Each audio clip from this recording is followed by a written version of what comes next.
Hey everyone, welcome back to our channel. In today's video, I'll show you how you can backup data in Microsoft PowerPoint. Let's get started. Open up Microsoft PowerPoint in your computer. On the left-hand side, simply tap on File, then tap on Open. Now tap on Add a Place or Manage Storage. And here you can choose where your Microsoft PowerPoint should save your files automatically, OneDrive or SharePoint. OneDrive is recommended for automatic cloud backup. Signing in with your Microsoft account allows files to sync across all of your devices. If you want to backup your presentation manually, all you have to do is simply tap on File, tap on Save As. Now choose where you want to save your file, your computer, your OneDrive, or browse inside your computer. Just like that, simply type in the name and then pick your file format, either PPTX, PDF, etc.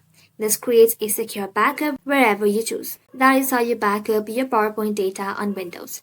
Thank you all for watching. If this video was helpful, leave a like and sub, and I'll see you in the next one.